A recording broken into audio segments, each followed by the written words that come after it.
आज आपण गुढीपाडव्यासाठी खास शाही समोसा कसा बनवायचा ते पाहूया। नमस्कार, मी प्रतिभा दारंवार, दाज किचनमध्ये आपल्या सर्वांचं स्वागत आहे।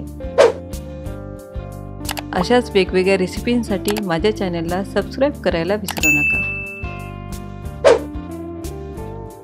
पॅनमध्ये 1 टीस्पून साजूक तूप, 2 टेबलस्पून बदामचे तुकडे, 2 टेबलस्पून काजूचे तुकडे, 2 टेबलस्पून टरबूजाच्या बिया म्हणजेच मगज लो फ्लेमवरती थोडंसं परतवून घेऊ। टरबूजाच्या बिया फुलायला लागलेल्या आहेत। यामध्ये 2 टेबलस्पून पिस्त्याचे तुकडे, 2 टेबलस्पून किसमिस टाकून थोडंसं परतवून घेऊ। ड्रायफ्रुट्स तुम्ही तुमच्या आवडीप्रमाणे टाकू शकता।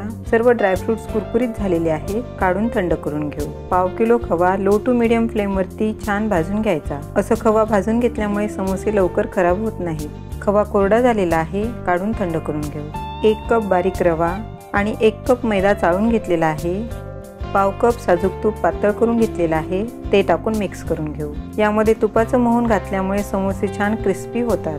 थोडं थोडं पाणी टाकून मध्यम पीठ मळून घ्यायचं आहे।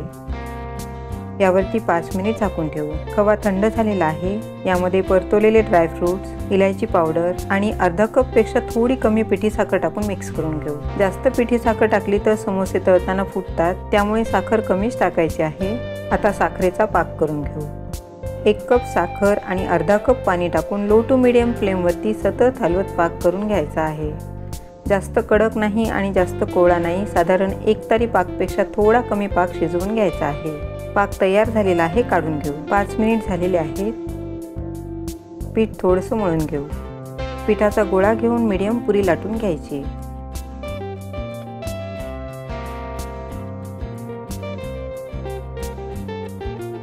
या पुरीला असं मध्यभागी कट करून घ्यायचं। या अर्ध्या पुरीला असं फोल्ड करून समोस्यासारखं करून यामध्ये 1 स्पून सारण भरून घेऊ। सर्व बाजूने असं व्यवस्थित बंद करून घ्यायचं, म्हणजे समोसा तळताना सुटणार नाही। सर्व तयारी करून ठेवली की अगदी झटपट हे समोसे बनवता येतात।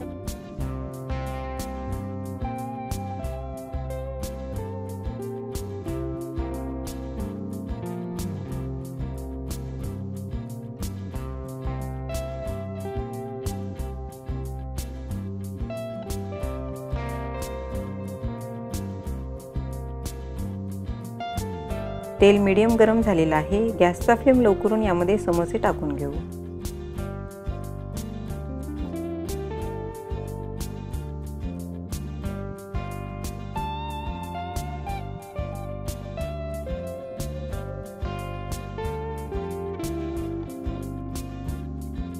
गॅसचा फ्लेम लो टू मीडियम ठेवायचा, म्हणजे समोसे छान क्रिस्पी तळले जातात आणि फुटत नाहीत। मध्ये मध्ये पलटवून समोसे छान गोल्डन तळून घ्यायचे आहेत। समोसे मस्त गोल्डन आणि क्रिस्पी झालेले आहेत।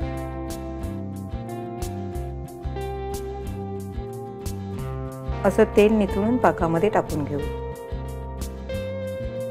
मध्ये मध्ये हलवून 2-3 मिनिट पाकामध्ये समोसे ठेवायचे आहेत। एका चाळणीमध्ये काढून घेऊ, म्हणजे जास्तीचा पाक निघून जाईल। हे समोसे 2 दिवस क्रिस्पी राहतात। तुम्हाला जर हे समोसे जास्त दिवस ठेवायचे असतील तर तुम्ही जेव्हा खायचे असतील तेव्हा तुम्ही पाकामध्ये टाकून घ्या। थंड झाल्यानंतर पाक घट्ट वाटत असेल तर यामध्ये थोडंसं पाणी टाकून उकळी काढून घ्यायची, म्हणजे पाक व्यवस्थित होईल।